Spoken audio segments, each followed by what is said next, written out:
ಹೊನ್ನಿನ ಊರು ಹೊನ್ನಾವರ. ಇಲ್ಲಿ ಕೂಡ ಈಗ ವಾಟರ್ ಪಾರ್ಕ್ ಶುರುವಾಗಿದೆ. ಮೊದಲು ಇಲ್ಲಿನ ಜನ ಕೋಟೇಶ್ವರ ಅಥವಾ ಮಂಗಳೂರಿಗೆ ಹೋಗಬೇಕಾಗಿತ್ತು, ಜಸ್ಟ್ ಒಂದು ವಾಟರ್ ಪಾರ್ಕ್ ನೋಡಬೇಕಂತ ಹೇಳಿದರೆ ಮತ್ತು ಆಟ ಆಡಲಿಕ್ಕೆ. ಆದರೆ ಇವಾಗ ನೋಡಿ ಹೊನ್ನಾವರದಲ್ಲಿ ವಾಟರ್ ಪಾರ್ಕ್ ಶುರುವಾಗಿದೆ. ಇದು ಶುರುವಾಗಿದ್ದು ಹೇಗಂತ ಹೇಳಿದರೆ ಇಲ್ಲಿ ತುಂಬ ಜನ ಪ್ರವಾಸಿಗರು ಬರ್ತಾರೆ, ಹಾಗಾಗಿ ಅವರಿಗೋಸ್ಕರ ಶುರುವಾಗಿದ್ದು. ಹಾಗೆ ಇಲ್ಲಿನ ಜನರಿಗೂ ಕೂಡ ಅನುಕೂಲವಾಗಿದೆ. ನೋಡಿ ಇನ್ನೂ ಸ್ಟಾರ್ಟ್ ಆಗಿಲ್ಲ, ಇನ್ನು 13ಕ್ಕೆ ಓಪನ್ ಆಗುತ್ತೆ, ಮೇ 13ಕ್ಕೆ. ನೋಡಿ ಎಷ್ಟೊಂದು ದೊಡ್ಡದಾಗಿದೆ, ನೋಡಿ ಎಷ್ಟೊಂದು ವಿಶಾಲವಾಗಿದೆ.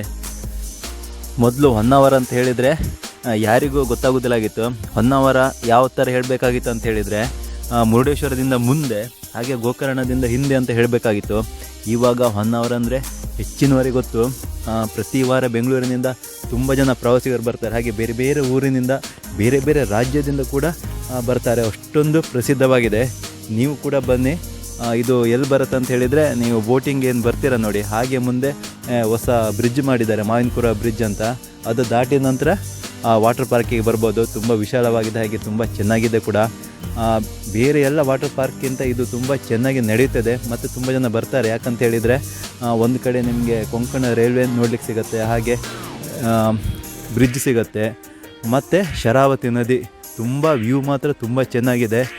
ದೂರ ದೂರ ಎಲ್ಲ ಬೆಟ್ಟ ಗುಡ್ಡ ಕಾಣಲಿಕ್ಕೆ ಸಿಗುತ್ತೆ, ಹಾಗಾಗಿ ನೋಡಲಿಕ್ಕೆ ತುಂಬ ಚೆಂದ. ಬೇರೆ ಊರಾದರೆ ಅಷ್ಟೊಂದು ನೇಚರ್ ಪ್ಲೇಸ್ ನೋಡಲಿಕ್ಕೆ ಸಿಗೋದಿಲ್ಲ, ಆದರೆ ಇಲ್ಲಿ ತುಂಬ ನೇಚರ್ ಪ್ಲೇಸ್ ನೋಡಲಿಕ್ಕೆ ಸಿಗುತ್ತೆ. ನೋಡಿ ಯಾವ ಥರ ಇದೆ ನೋಡಿ, ತುಂಬ ಒಳ್ಳೆಯ ರೀತಿಯಿಂದ ಮಾಡಿದ್ದಾರೆ. ಹಾಗೆ ಜನ ಬಂದೇ ಬರ್ತಾರೆ. ಹಾಗೆ ಫ್ರೀ ಫೋಟೋ ವೆಡ್ಡಿಂಗ್ ಶೂಟ್ ಅಂತ ಬರ್ತಾರೆ, ಹಾಗೆ ಬೇರೆ ಬೇರೆ ಜನರು ಪ್ರವಾಸಿಗರಂತ ಬರ್ತಾರೆ. ಹಾಗೆ ಉತ್ತರ ಕನ್ನಡದಲ್ಲಿ ಎಲ್ಲೂ ಇಲ್ಲ, ಹಾಗಾಗಿ ಇಲ್ಲಿ ತುಂಬ ಜನ ಬರ್ಬೋದು. ನೋಡಿ ಅಂತೆ ಎಷ್ಟು ಚೆನ್ನಾಗಿದೆ. ಹಾಗೆ ನೀವು ಬನ್ನಿ.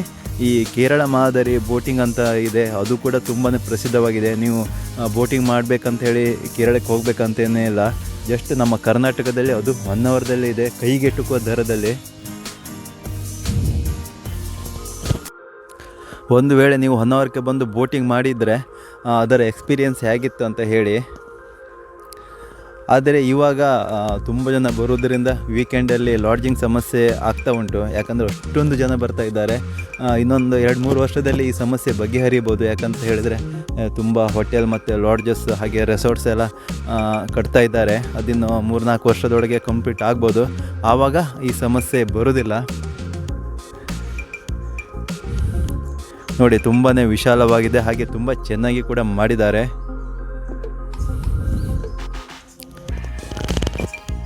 ಹಾಗೆ ನೀವು ಹೊನ್ನಾವರಕ್ಕೆ ಬಂದಿದ್ದರೆ ನಿಮಗೆ ಹೊನ್ನಾವರದಲ್ಲಿ ಯಾವುದು ಇಷ್ಟ ಆಯಿತು ಅಂತ ಕಮೆಂಟ್ನಲ್ಲಿ ತಿಳಿಸಿ.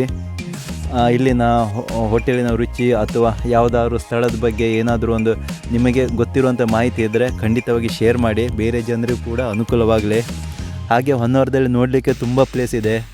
ಇಕೋ ಬೀಚ್ ಇದೆ, ಹಾಗೆ ಅದರ ಅಪೋಸಿಟ್ ಕಾಂಡ್ಲಾವನ ಅಂತ ಇದೆ, ಮತ್ತು ಇದು ಯಾವುದೋ ಅಪ್ಸರ್ಕೊಂಡ ಫಾಲ್ಸ್ ಇದೆ, ಮತ್ತು ಬೋಟಿಂಗ್ ಇದೆ. ಇಲ್ಲೇ ಹತ್ತಿರ ನಿಮಗೆ ಇಡುಗುಂಜಿ ಟೆಂಪಲಿಗೆ ಕೂಡ ಹೋಗ್ಬೋದು. ಹಾಗೆ ಮುರುಡೇಶ್ವರ ಕೇವಲ ಹೊನ್ನಾವರದಿಂದ 27 ಕಿಲೋಮೀಟ್ರ್ ಆಗುತ್ತೆ.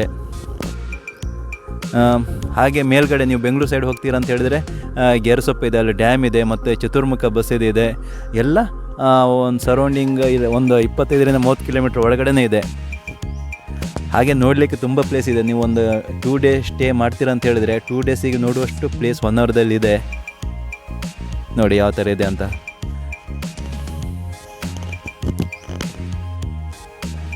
ಹೊನ್ನಾವರದಲ್ಲಿ 2 ಬೀಚ್ ಇದೆ. ಒಂದು ಬ್ಲೂ ಫ್ಲ್ಯಾಗ್ ಬೀಚ್ ಅಂತ, ಇದ್ರ ಯಾವುದು ಕಾಸರಗೋಡು ಬೀಚ್ ಅಂತ ಹೇಳ್ತಾರೆ, ಅದು ಇಕೋ ಬೀಚ್ ಅಂತಲೇ ಕರೀತಾರೆ, ಮತ್ತು ಬ್ಲೂ ಫ್ಲ್ಯಾಗ್ ಬೀಚ್ ಅಂತಲೇ ಕರೀತಾರೆ. ಇನ್ನೊಂದು ಅಪ್ಸರ್ಕೊಂಡ ಬೀಚ್ ಅಂತ ಇದೆ. ನೀವು ಅಪ್ಸರ್ಕೊಂಡ ಫಾಲ್ಸಿಗೆ ಹೋಗ್ತೀರಾ ನೋಡಿ, ಅಲ್ಲೇ ಮೇಲಿಂದ ವ್ಯೂ ತುಂಬಾ ಚೆನ್ನಾಗಿ ಕಾಣುತ್ತೆ. ನೀವು ಹೊನ್ನಾವರಕ್ಕೆ ಬಂದರೆ ಈ ಎಲ್ಲ ಪ್ಲೇಸನ್ನು ಖಂಡಿತವಾಗಿ ನೋಡಿ, ಯಾವುದೇ ಮಿಸ್ ಮಾಡಬೇಡಿ.